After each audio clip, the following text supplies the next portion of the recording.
It's time. It's time to heal yourself. No one, absolutely no one, will do it for you except yourself. My name is Nina, and I have Asperger, and I'm a savant when it comes to the human mind. During my lifetime, my childhood, my teenagehood, my adulthood, I went through a lot of traumatic events in a period of time of many years. Sexual assaults, abuse, neglect, and much more. And the fact that I had no actual support, not mentally, not financially, never stopped me from fighting for myself, because I knew that no one else will ever do it.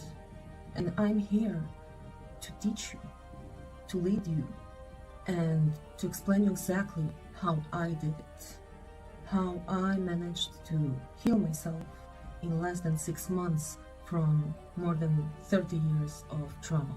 This video, I will present 5 main steps that I used to heal myself, and I will explain each one of them, how it actually affects our brain and why it works. First step, you have to start journaling. Write down everything. You don't know what to write down about? Write down about your day. Have a diary. Just start writing, no matter what. The first month, just write down everything. Every thought, every feeling, every experience, every fucking thing. Write it down. Now, the best thing to do, except the writing, is to film yourself talk, to film yourself like a video journal. Exactly how it sounds. Film yourself, take like from 10 minutes to 1 hour, I don't know, each one as much as their needs, and film yourself. Talk about your day, about your experiences, about your feelings. No one else will see it. It's just for you. No one else will watch those videos except of you, unless you will let anyone else watch them. Why journaling is so important? You see, while we have our thoughts in our brain have very sophisticated system of association. The thoughts that we have in our brain are not objective. They never gonna be able to be really objective thoughts because of this association system that we have. You see, when you think about a memory or something like this, when you sat at the park and watched, I don't know, kids play, if there was a smell while you were sitting there, smell of something sweet that you smelled when you were a child, your brain will associate this memory with some memory from the childhood that related to this smell, with all the feelings, with all the emotions, and everything around. So already this memory of you sitting in the park is not objective. The thing is, when we start writing down or saying things, okay, we cannot say or write down the association that we have in our brain.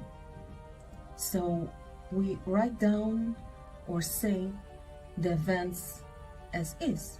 I was sitting in the park watching the kids play. That's it. You don't have those associated things with it. You just write down the situation as is. Now, when journaling, you're writing down the situation, and of course, you're writing down your feelings, how you felt about the situation. Now, the thing is that not just to write down those things or to video them, you need to go back to them after a few days, a week, a month, as long as you need. You need to go back and to read those things again, to watch yourself in the video talking.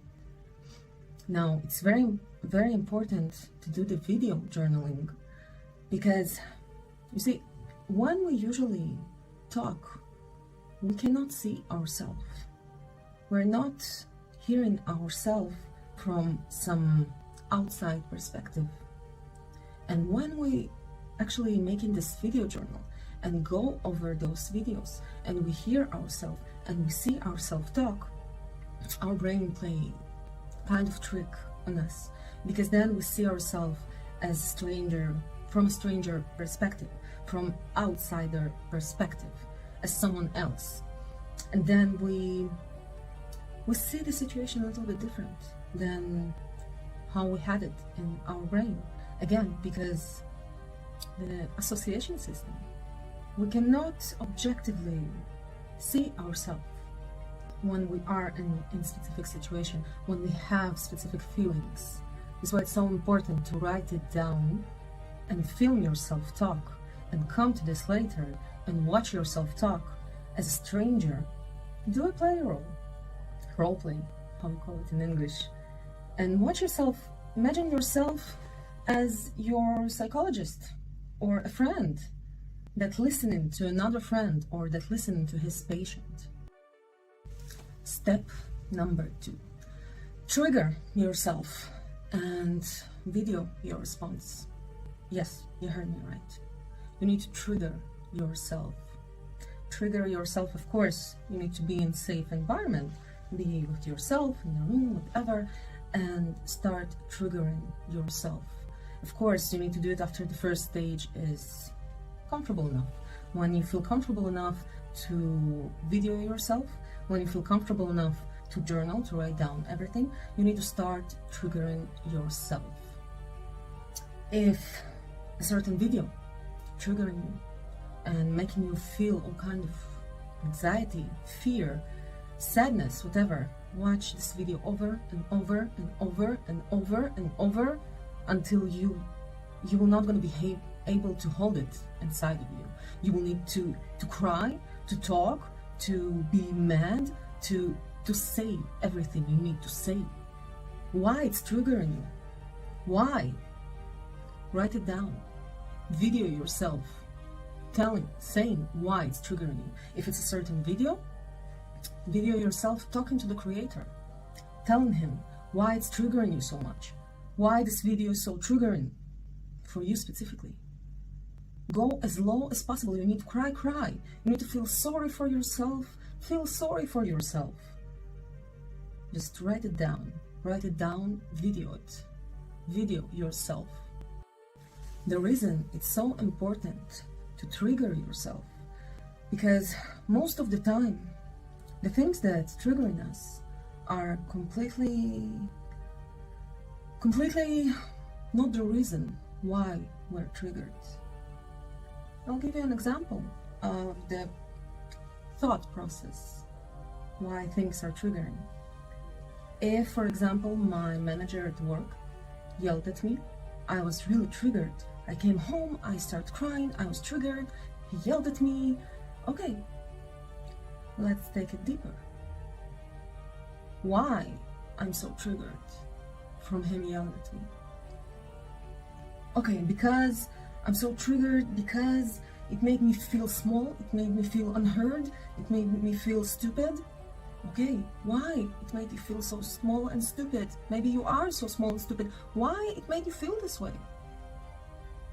It made me feel this way because all my life people were telling me I'm stupid.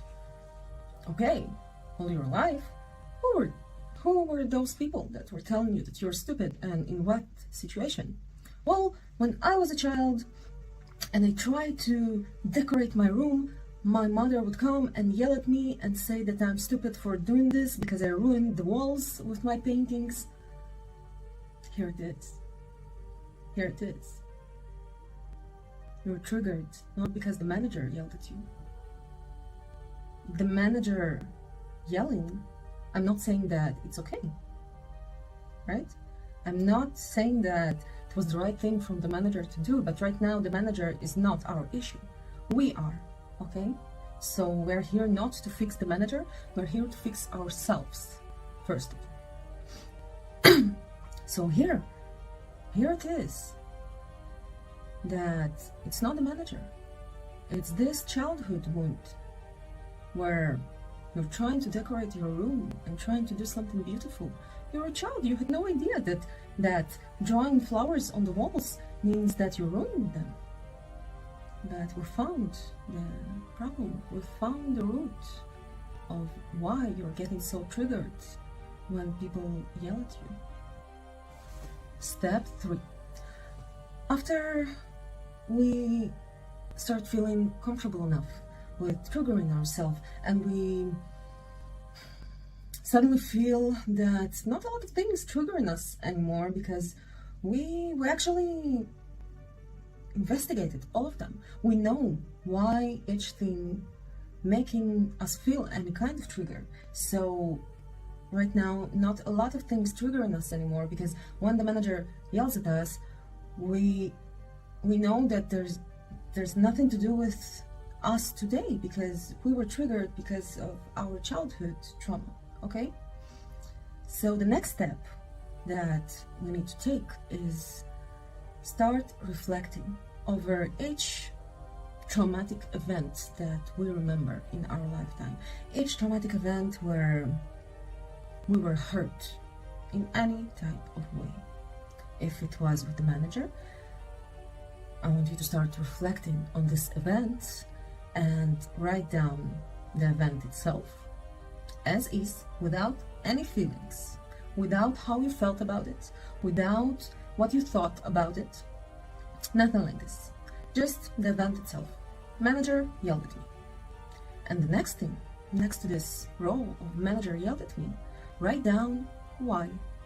Again, without any feelings, without I deserved it, I didn't deserve it, I don't know what, why he yelled at you. For example, he yelled because I missed the deadline. Okay?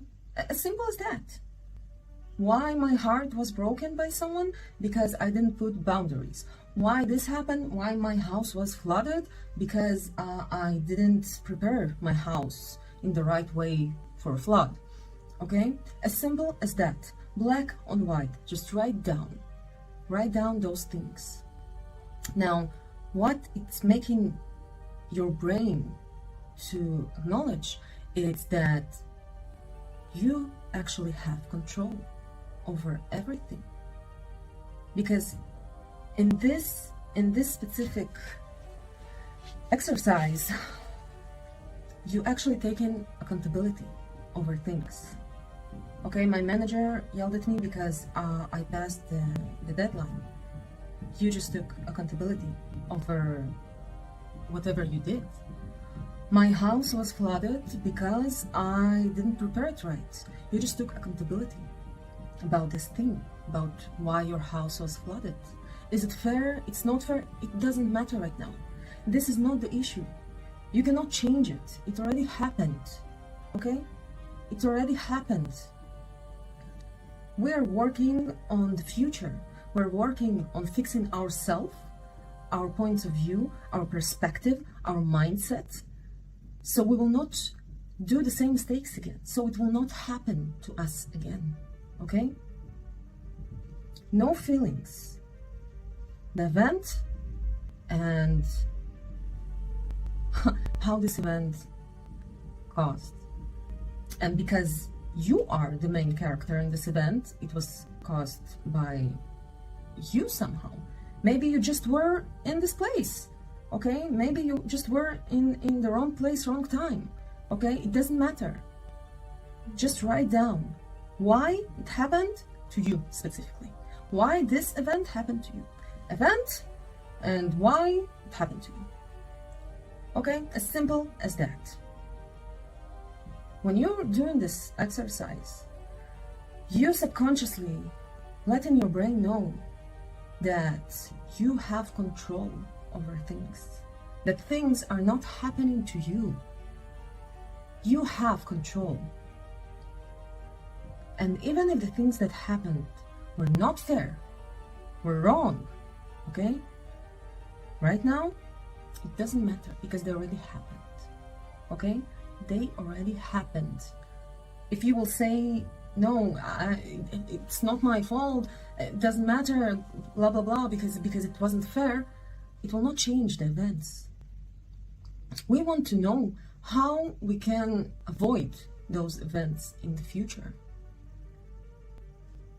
You will not know if you will not know why they happened to you, how you contribute, how do you say this word?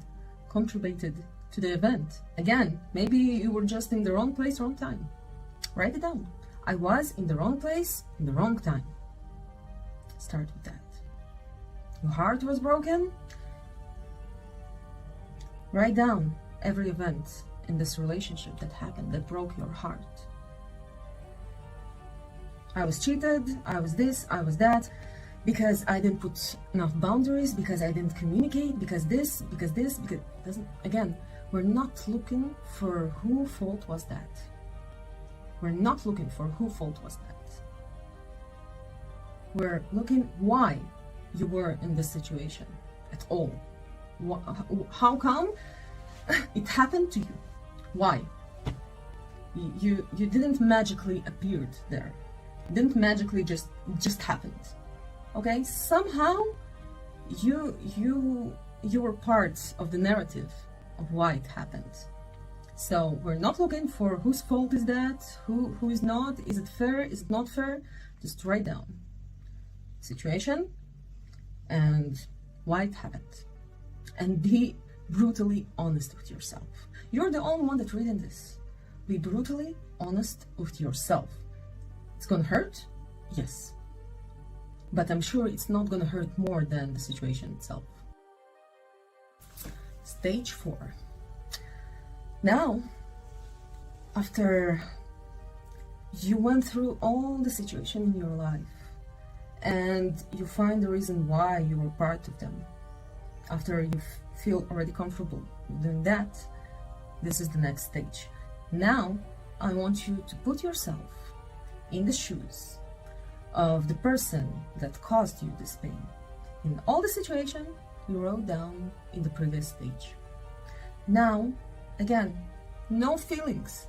No, it was fair, it was not fair, it was this, it was that, I will never be this horrible person, I will... Leave those things aside. No one is judging you right now. Again, you want to heal. You want to fucking heal. It's taking work. Now, you need to put yourself in the shoes of this person and to write down for each situation from stage 3 why this person did those things to you. Like you were them. Put yourself in your abuser shoes and write down why they abused you. I know it sounds really controversial. I know it sounds really painful, and how can I do something like this? I'm not an abuser. Yeah, me too. I never abused. And still, I put myself in the shoes of the abuser because I needed to understand why they chose me as someone to abuse, and what was the thought process behind it, why I was the prey. And to know why something is the prey, you need to know how the predator thinks and why the predator thinks in this certain way. You have to know it, otherwise how you will avoid the predator next time, how you will know to recognize it, how you will know. You wouldn't, because you never thought as predator, you never had this mindset of predator, so you will never recognize one. This is why this stage is so important, to put yourself in the shoes of the predator and to write down the reasons why this abuser doing those things.